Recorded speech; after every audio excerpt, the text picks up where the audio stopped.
Hi, this is Sridhar again. Sorry, in the previous session I have some technical challenges, so I can't continue and the session got disconnected. In the previous session we have discussing about this sysref cursor. Let me walk through again about the sysref cursor. Sysref cursor can be passed as the input parameter to the new context. The new context, that is we are creating a new context and assigning that context to the context handler. Using that context handler we can generate the XML using getXML or getXML type. So we can pass not only the SQL query as input parameter, we can also pass the sysref cursor as input parameter to the new context function and assigning this statement to the context handler. Let me execute this. First we are creating a sysref cursor. As you know, the sysref cursor is a weak reference cursor, and this reference cursor, a weak ref cursor, can be declared simply as other data type as we declare. For example, if you want to declare the varchar2, simply the variable name followed by varchar2. Integer means the variable name followed by number of the precision. Same like that you can declare the reference cursor, that is you can declare the sysref cursor, the reference cursor variable name followed by sysref cursor. Unlike the reference cursor, strong and weak reference cursor, we should not declare it like this. We have to use the type name.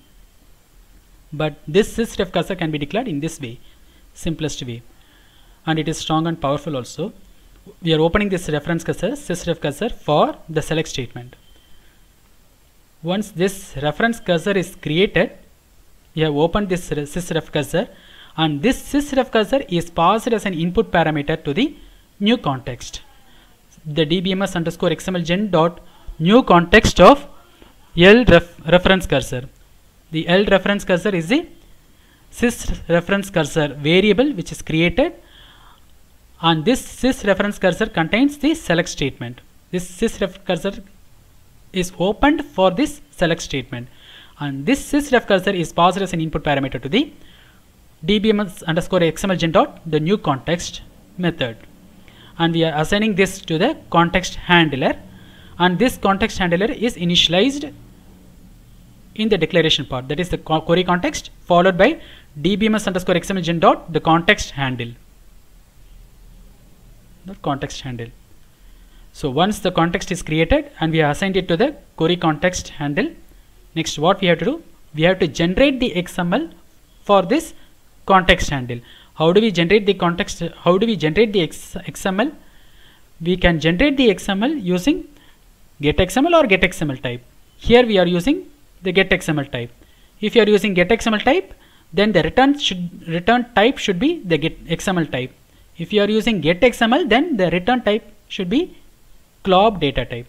So here we are using getXML type, so the return type is XML type, and storing the result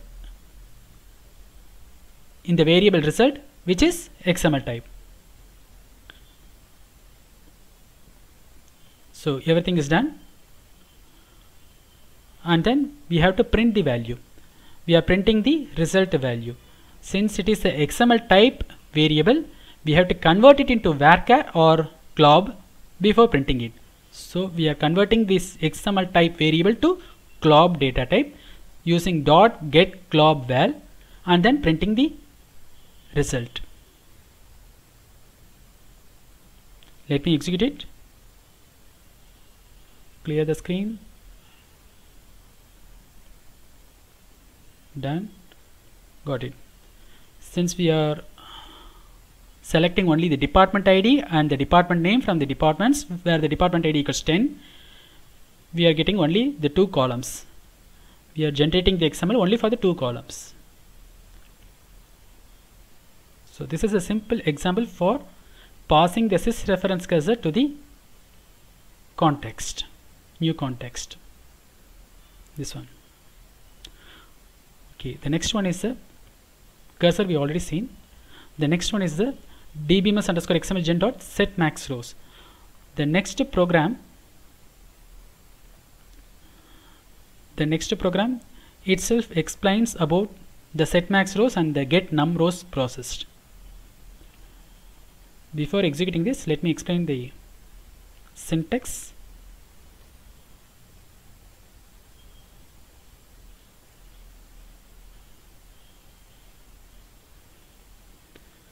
Set max rows. It is especially used when we are generating the XML using getXML. Why it is used only for the getXML and not for getXML type?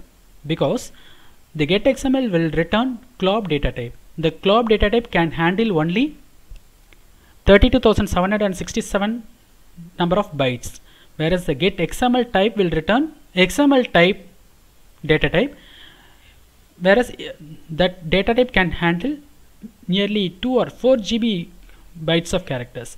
So this set max rows is used especially for getXML functions. This procedure will set the maximum number of rows to be fetched from the SQL query result for every invocation of this getXML. The syntax is dbms_xmlgen dot set max rows.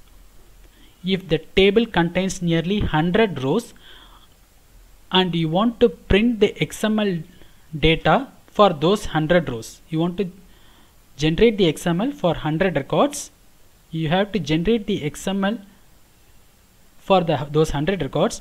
Then you can't generate it at a time. You can't generate the XML data for the 100 records at a single shot when you are using the getXML function. When you are using this getXML function, so you have to generate the XML data line by line, or for every 2 lines, or for every 3 lines, based upon the number of characters extracted, because the getXML will return only glob data type, and this can handle only 32K of bytes. So only for this reason, the set max rows can handle only a few number of records. In this example,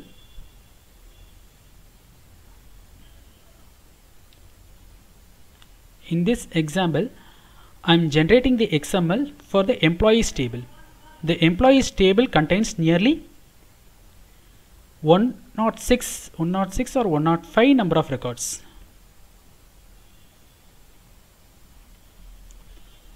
Number of records. So 106 number of records, certainly it may be more than 32K bytes of characters. If it contains more than 32K bytes of characters, then we have to generate the XML line by line, or for every 2 or 3 lines. So here I am generating the XML for every 5 lines, assuming that the 5 lines will not exceed 32K bytes of characters. So the syntax is, you know how to generate the context. To generate the context, we are using dbms_xmlgen.new context of the select statement and assigning this statement to the context handle, then declaring the context handle as dbms_xmlgen.context handle. We have created the context. Now before generating the XML, you have to set the maximum number of rows, because you don't know how many records the table contains. The table may contain 1 record, 2 records, or millions of records. So you don't know how many records it contains. So to be in safer side, you are setting the maximum number of records that context has. Here I am setting the total maximum number of records the query context has as 5.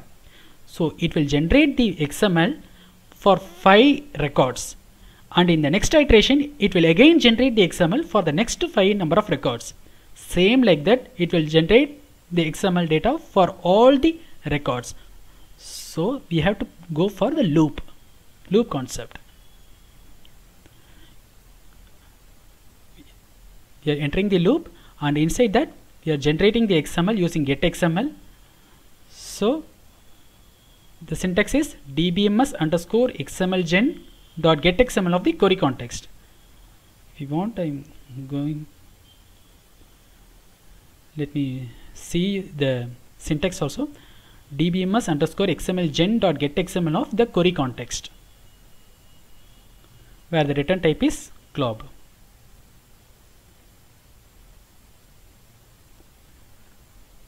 Here we are generating the XML for the given query context. The query context contains the select statement, select star from the employees, and then next what we have to do, if you are going for the loop, definitely you have to enter the exit condition.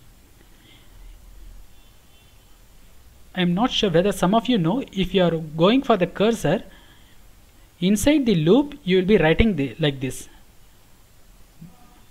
First you are opening the cursor, and then fetch cursor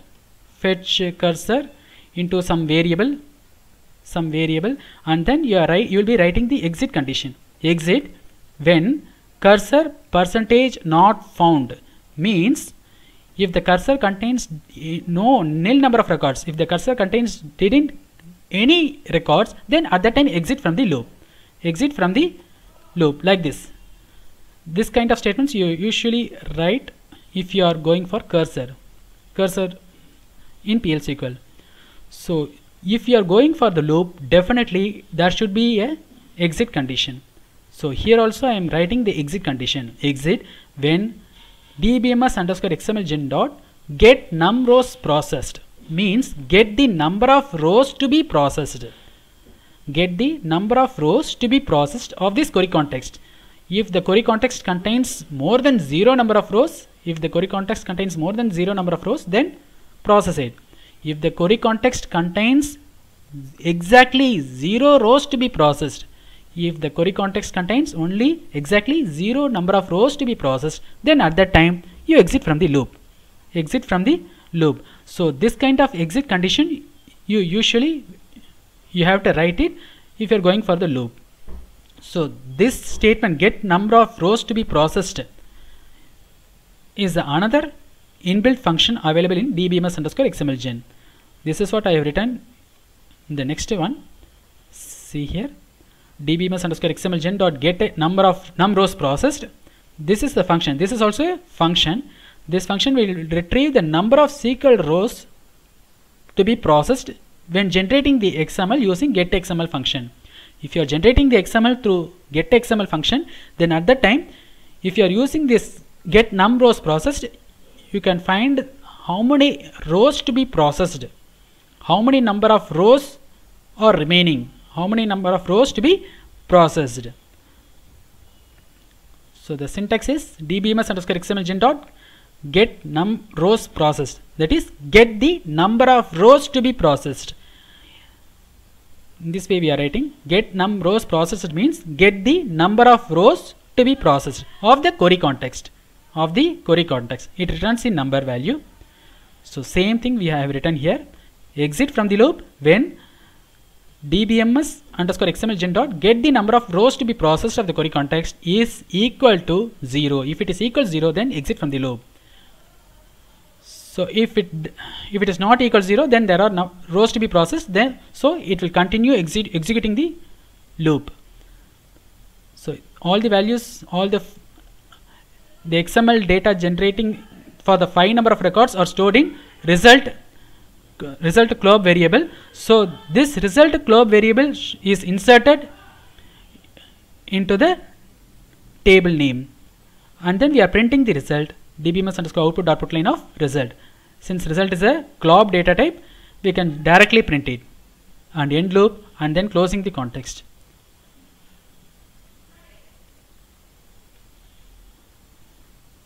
So executing this, before executing we have to check whether you have the table name or not. T is of glob. No, we don't. Here the T is of XML type data type. So drop the table and recreate it again. Dropping the table, recreating the table, simply selecting the table N, and then executing the function. Sorry, press PL SQL. Clear the output.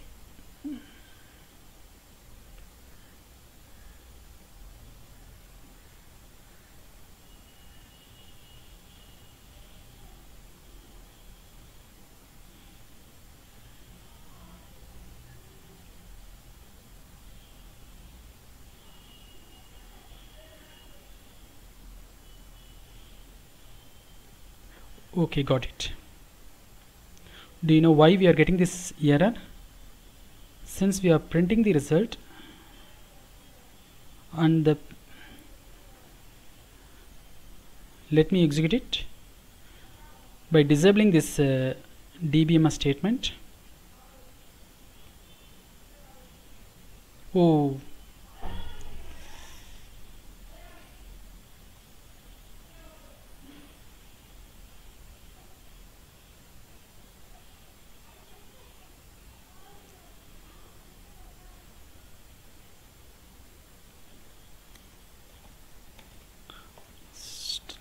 from T. Yeah, we got it.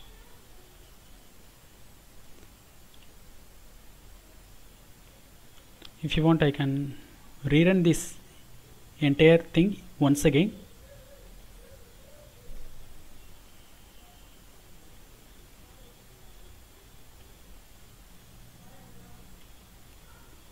I am dropping the table once again, dropping the table and recreating the table T with only one column N with as glob data type. Table is created. Simply selecting the table. Yes, table is created with no values and executing this statement PL SQL. Clear the output. Anyhow, we are not printing the result. Run the script. Anonymous block completed. We are not printing the results, so we didn't get it. So after completing this, we are checking whether the data are inserted into the table or not. Select star from T. You know how many records are there in employees table? 105 number of records are there.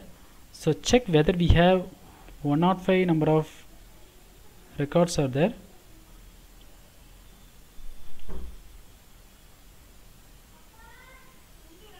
One not 5 records are not there. Let me check once again.